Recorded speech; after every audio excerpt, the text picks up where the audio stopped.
Ya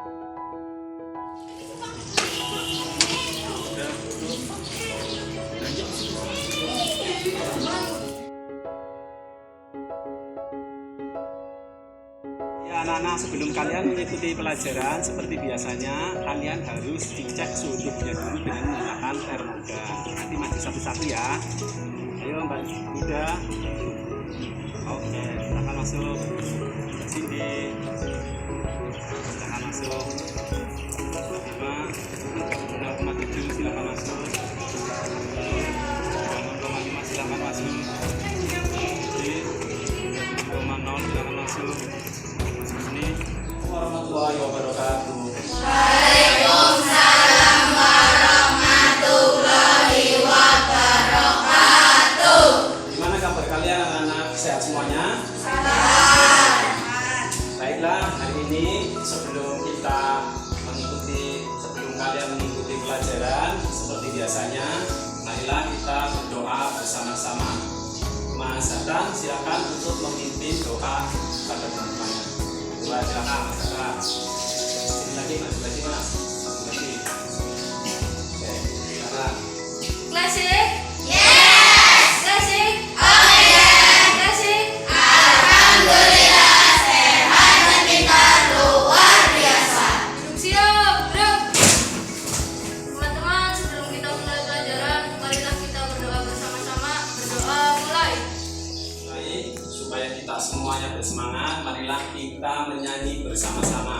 Lagu yang akan kita nyanyikan yaitu lagu nasional yang berjudul Halo. Semangat semuanya ya. Ayo hitungan ke 1, dimulai ya. 4, 3, 2, 1. Halo Bandung, ibu kota periangan. Halo Bandung, kota kenangan. Di antara kamu semuanya yang tahu tentang globalisasi siapa? Pasti di antara kamu ada yang tahu pengertian dari globalisasi. Globalisasi itu sering disebut pula dengan mendunia, ya, di mana segala macam teknologi ataupun komunikasi dan lain sebagainya itu tersebar luas hampir ke seluruh negara-negara di dunia. Coba kalian amati benda-benda yang ada di sekitar kita. Kalian amati benda-benda yang ada di kelas kita. Ada benda apa saja? Meja, terus kemudian kursi. Selain itu, ada benda-benda elektronik apa saja kira-kira yang ada di kelas di sini? Ada apa? Ada lampu, ada jam, dinding. Ini yang sedang dipakai untuk belajar kita bersama-sama ini namanya apa? Laptop, ada LCD proyektor, kemudian ada juga speaker. Nah, kamu juga di rumah mempunyai benda-benda elektronik seperti handphone, terus kemudian benda elektronik lain sebagainya seperti mesin cuci, terus kemudian kipas angin, setrika, banyak sekali pokoknya. Nah, benda-benda yang ada di sekitar kita ataupun di ruang kelas ini seperti elektronik, seperti laptop, LCD proyektor, itu merupakan benda-benda yang berasal juga dari luar negeri. Ada yang diproduksi dari luar negeri, bukan saja cuma dari negara kita. Misalkan laptop, biasanya itu laptop yang memproduksi negara mana? Jepang mungkin, terus mungkin selain Jepang, sepeda motor, mobil itu banyak dari Jepang ya. Cina ya. Nah, iya, negara Cina itu juga banyak memproduksi barang-barang elektronik. Kemudian selain barang-barang elektronik, ada lagi juga pakaian juga kan banyak sekali diproduksi dari luar negeri masuk ke negara kita ya. Terus kemudian makanan. Nah, kira-kira makanan yang kalian ketahui, makanan apa saja yang berasal dari luar negeri? Ayo. Nah, bisa berasal dari mana? Misalkan dari negara Italia. Iya betul, bisa itu adalah makanan khas dari negara Italia, bukan dari negara Indonesia. Selain pizza, apa lagi? Yang berasal dari negara Ayo. Hamburger. Ya, senangnya makan hamburger jadi tahu. Kalian pernah mendengar makanan dari Korea? Dimsum? Nah, itu juga dari Korea. Terus kemudian makanan-makanan yang lainnya juga banyak sekali. Nah, itu adalah salah satu dampak dari globalisasi. Ya, karena dari dampak globalisasi itulah makanya barang-barang elektronik, terus kemudian makanan bisa masuk ke negara Indonesia dengan bebas, dengan leluasa. Terus negara Indonesia sudah menerima berbagai macam produk-produk dari luar negeri. Itu tentunya tidak langsung saja barang-barang tersebut masuk ke negara kita, tapi tentunya negara Indonesia karena di era globalisasi ini negara kita itu mengadakan kerjasama. Loh, kenapa barang-barang elektronik tersebut bisa masuk ke negara kita dengan bebasnya? Nah, itu kan karena ada kerjasama. Kenapa elektronik seperti laptop, LCD proyektor, AC, mesin cuci dan lain sebagainya, kemudian industri otomotif seperti mobil, sepeda motor bisa masuk dengan leluasa di negara kita itu karena adanya kerjasama. Kira-kira kalau barang-barang itu bisa masuk ke negara kita, kerjasama yang dilakukan Indonesia dengan negara-negara luar itu kerjasamanya kira-kira dalam bidang apa? Industri bisa mungkin atau apa? Ekonomi, betul. Nah, negara Indonesia mengadakan kerjasama di bidang ekonomi, di bidang industri, politik, sosial, budaya, dan juga pendidikan. Kerjasama yang dilakukan negara kita antara lain yaitu kerjasama antara negara-negara yang ada di kawasan Asia Tenggara. Apa nama organisasi yang salah satunya adalah negara kita mempelopori kerjasama tersebut yang berada atau anggotanya itu berada di negara-negara kawasan Asia Tenggara. Nama organisasinya apa? ASEAN, betul sekali. Nah, itulah kenapa terus kemudian terjadi globalisasi. Banyak sekali produk-produk dari luar itu masuk ke negara kita, itu karena salah satunya adalah ada kerjasama di bidang ekonomi. Indonesia mengadakan kerjasama dengan negara-negara anggota ASEAN. Negara anggota ASEAN contohnya seperti Indonesia, terus kemudian selain Indonesia negara apa lagi ya? Vietnam, terus Malaysia, terus Singapura, Thailand, ya. Nah, itu negara-negara itu mengadakan kerjasama di bidang ekonomi, politik, sosial, dan budaya. Kerjasamanya apa saja? Banyak sekali. Nanti kita akan belajar bersama-sama mengenai kerjasama tersebut, contoh-contohnya. Nah, karena negara kita sudah mengadakan kerjasama tersebut, ya tentunya ketika kerjasama itu kita adakan dengan negara-negara luar, tadi yang sudah Pak Guru sampaikan, barang-barang elektronik banyak masuk ke negara Indonesia. Kira-kira kenapa barang-barang elektronik tersebut yang masuk ke negara kita atau produk-produk elektronik yang kamu miliki dibutuhkan di semua negara yang ada di dunia untuk mengoperasikan berbagai macam barang-barang elektronik. Nah, terus energi listrik yang dihasilkan itu atau yang kita pakai sehari-hari itu berasal dari mana? Apakah tahu-tahu energi listrik tersebut muncul dengan tiba-tiba terus kemudian bisa kita pakai atau bagaimana? Energi listrik tersebut itu bisa kita gunakan untuk mengoperasikan barang-barang listrik itu tentunya karena ada yang menghasilkan.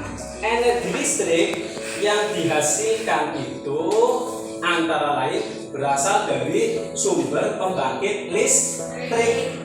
Sumber pembangkit listrik itu apa? Sumber pembangkit listrik adalah sumber atau tempat di mana bisa menghasilkan energi listrik.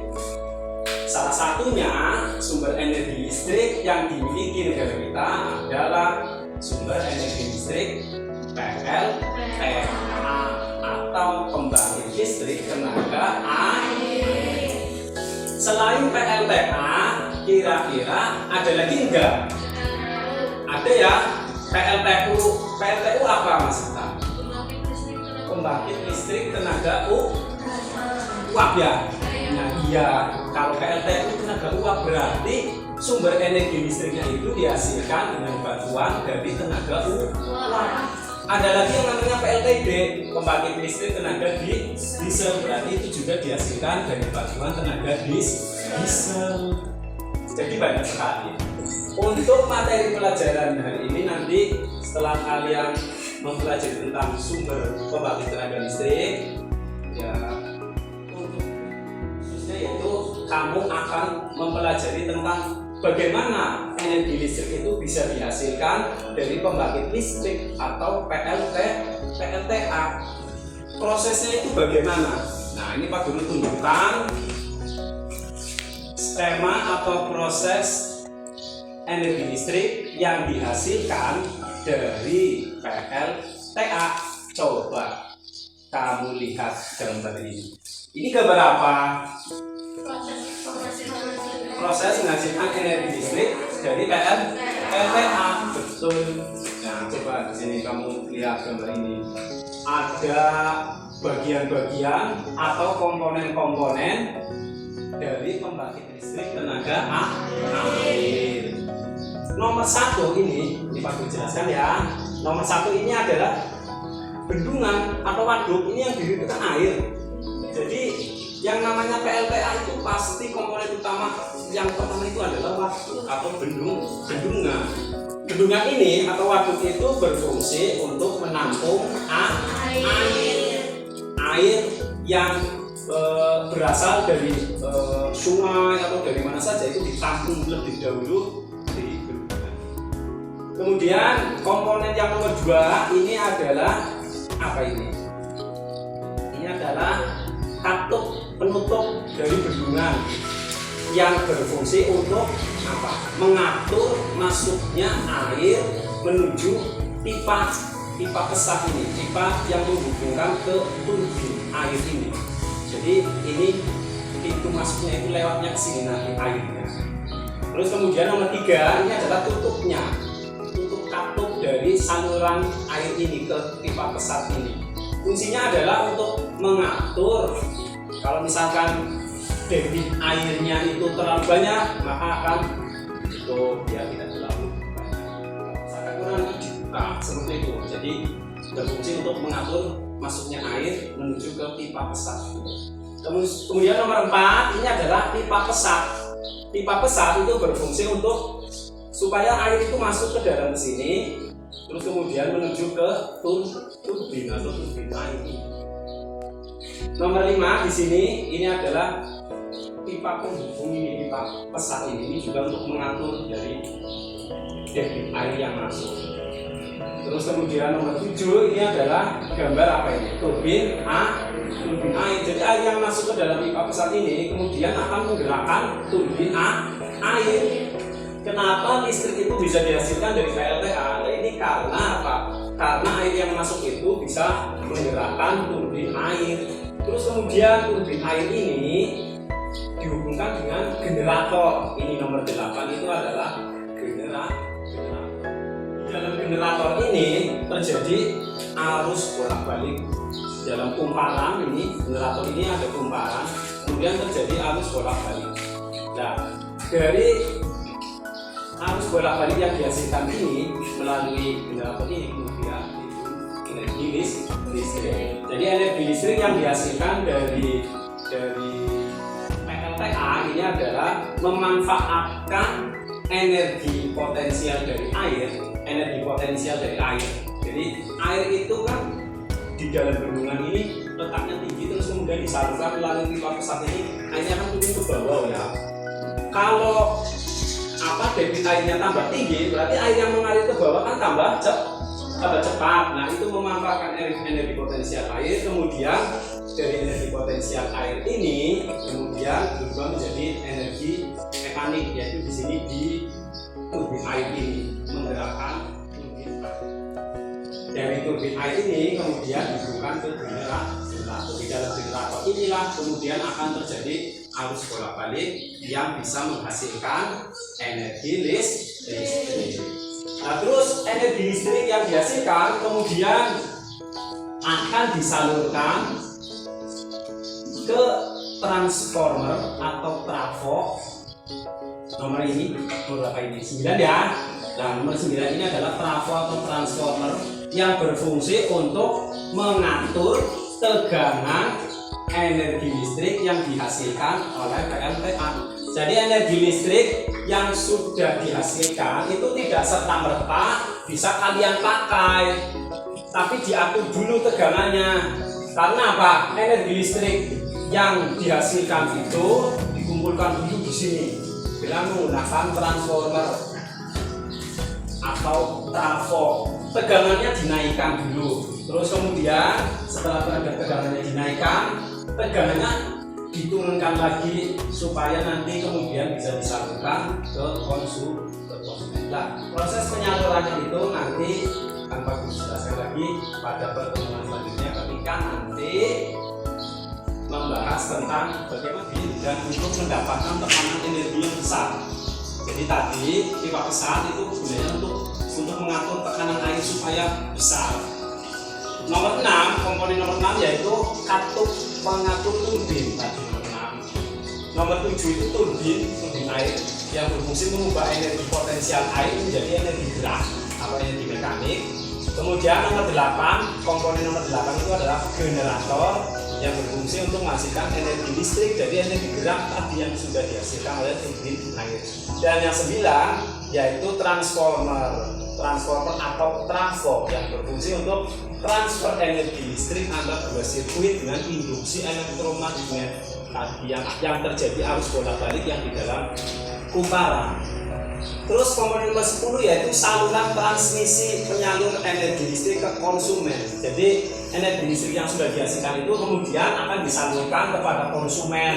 Konsumen itu siapa saja yang menerima energi listrik, ya seperti pabrik ya, atau perusahaan, terus kemudian perkantoran, sekolah, rumah sakit, termasuk juga rumah kamu. Itu adalah konsumen penerima energi listrik. Tetapi energi listrik yang diterima oleh konsumen seperti pabrik, perusahaan dengan rumah-rumah penduduk, rumah kamu itu energi listriknya tegangannya itu berbeda. Paham semuanya ya? Silakan Pak Guru memberikan kesempatan sama yang kedua, Mbak Mikaela. Ayo silakan. Apa yang disebut dengan bendungan atau waduk tadi yang seperti Pak Guru jelaskan? Yang nomor 1 ini, waduk atau bendungan itu apa? Silakan siapa yang mau menjawab pertanyaan dari Mbak Mikaela? Mas Atan? Oke, Mas Atan, kira-kira apa jawabannya?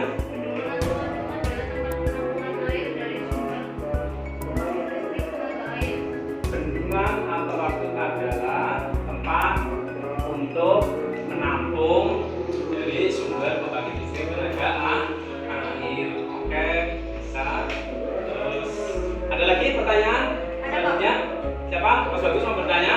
Silakan Mas Bagus, suaranya yang keras ya Mas Bagus. Apa yang dimaksud dengan globalisasi? Apa yang dimaksud dengan globalisasi tadi awal waktu ini sudah menjelaskan. Kira-kira pengertian globalisasi itu apa? Siapa yang menjawab pertanyaan Mas Bagus? Langsung. Oh ya Mbak Namira. Jawabannya apa kira-kira Mbak Namira? Globalisasi adalah merupakan proses mendunia. Bisa ya, dia tadi globalisasi itu adalah proses mendunia di mana segala macam aspek yang ada di negara-negara luar itu bisa masuk dengan leluasa di negara kita. Itu salah satu pengertian dari atau definisi dari globalisasi. Baiklah, untuk selanjutnya Pak Guru ingin kalian mengerjakan soal LKPD yang sudah Pak Guru bagikan kepada kamu untuk LKPD 1. Di situ ada 10 pertanyaan. Silakan kalian jawab pertanyaan-pertanyaan tersebut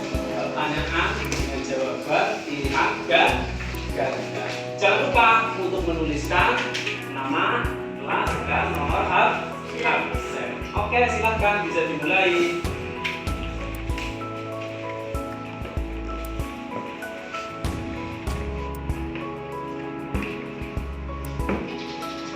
Nama, ya, terus kelas dan nomor absen.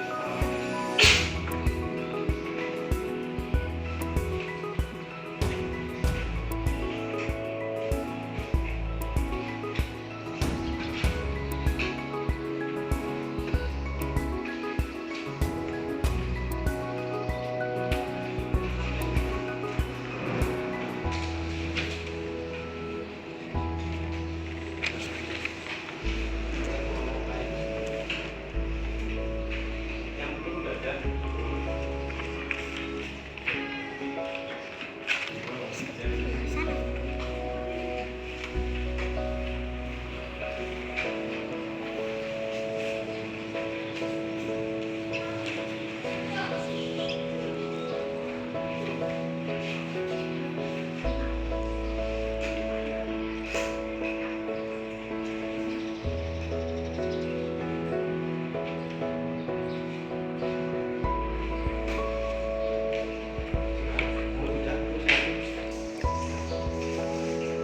Gimana, sudah selesai ya? Oke, kalau sudah selesai, silakan lembar kerja yang pertama bisa dikumpulkan. Oke. Jadi, nah. Oke, terus. Ya. Oke, itu kalian akan Pak Guru akan menayangkan video pembelajaran tentang bagaimana caranya menghasilkan energi listrik dari pembangkit listrik tenaga air. Ya, nanti dari tayangan video ini kamu membuat laporan hasil pengamatan dari tayangan video, dari menonton video ini, bagaimana caranya energi listrik itu bisa dihasilkan dari PLTA. Kamu buat laporannya dengan menggunakan bahasa kamu sendiri bersama dengan teman-teman anggota kelompok. Sekarang kalian akan mengelompok ke dalam kelompok kalian masing-masing. Kalau diberi nama kelompoknya ya, untuk Mas Akmal yaitu kelompok di Ponorogo ya. Oke, terus Mas Bagus, kelompok Mbak Jani. Ya silakan ditaruh di atas meja kamu. Terus kelompok Jenderal Sudirman siapa? Mas Hasan ya? Ya, kelompok RA Kartini Mbak Namira ya. Oke. Terus kelompok Cutnyadin, kelompoknya siapa? Mbak Nabila. Cutnyadin, Mbak Nikaila. Mbak Nabila, kelompok Dewi Satika. Oke. Nah, sekarang tolong semua anggota di kelompoknya masing-masing supaya kalian itu menonton tayangan video yang ada di slide ini. Videonya itu tentang cara menghasilkan energi listrik. Lebih lengkap lagi nanti dibahas di sini. Terus kemudian nanti kamu berdiskusi dengan teman anggota kelompokmu. Terus kemudian membuat laporan dari hasil pengamatan video tersebut. Paham ya semuanya ya? Pak Guru putar videonya. Oke.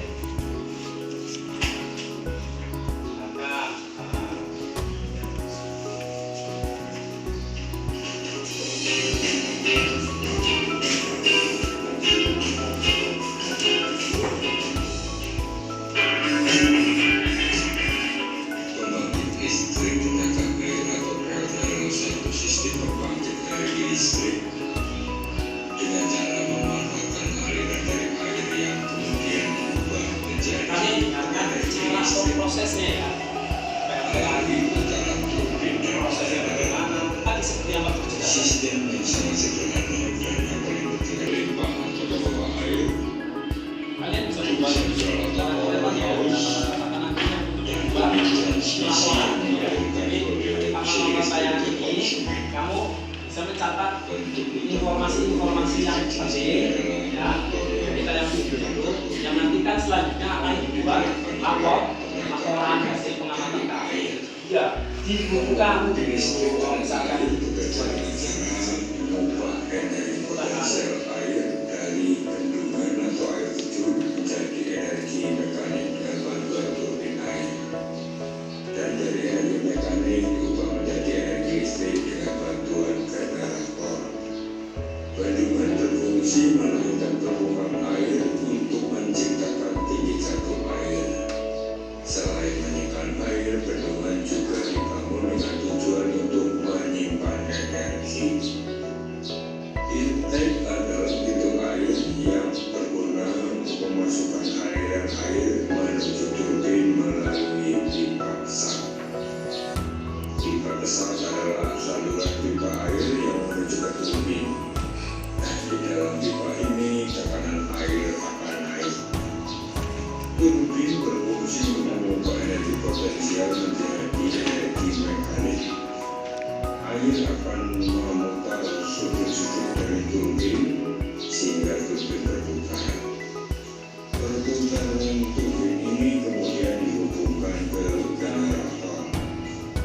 Generator yang terhubung ke turbin dengan bantuan poros dan gearbox memanfaatkan perputaran turbin untuk memutar pumparan magnet dalam generator sehingga terjadi pergerakan elektron yang menghasilkan arus AC.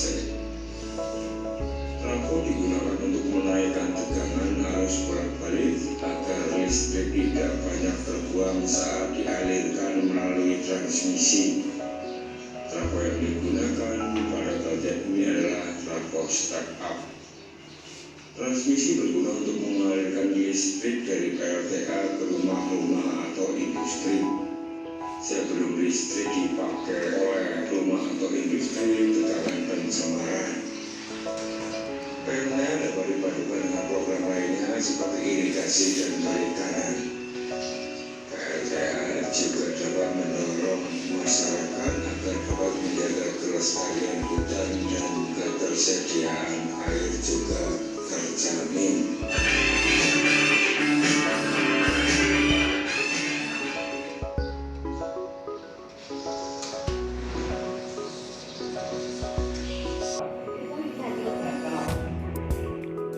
Tadi kamu sudah menonton tayangan video tentang cara menghasilkan energi listrik dari data. Sekarang dari hasil pengamatan kamu, pengamatan di video pembelajaran itu, coba kamu diskusikan dengan teman anggota kelompokmu mengenai tayangan video itu, bagaimana caranya menghasilkan listrik dari PLTA. Kalau sudah didiskusikan, kemudian kamu buat laporan dari hasil pengamatan yang kamu lakukan itu tentang menghasilkan atau cara menghasilkan energi listrik dari PLTA. Silakan dikerjakan, diskusikan dengan teman anggota kelompok. Ayo silakan, bisa dimulai dari sekarang. Silakan kerjakan ya. Ini kan ada tujuannya,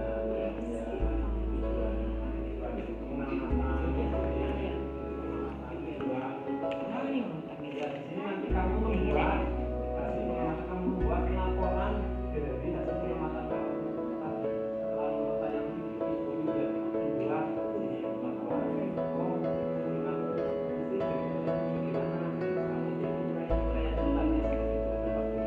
itu dari awal sampai akhir ya ceritanya. Silakan Mas Bagus, ya bagus. Terus sudah mulai misalkan kelompok RAKT Nabila sudah mulai kerjakan, silakan bisa didiskusikan dengan teman-teman kamu ya. Diskusikan dengan teman-teman kamu.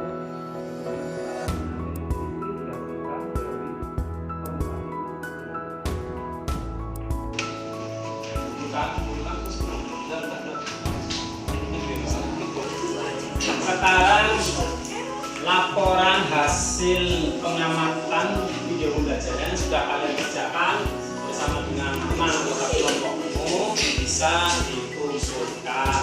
Ayo dikumpulkan. Merah, silakan kelompok Ahmad Yani sudah dikumpulkan. Terima kasih. Terus kelompok Meta Kartini gimana Mita sudah? Apa lagi yang sudah? Kelompok Indonesia kita sudah? Sudah. Oke. Terus kelompok Jenderal Sudirman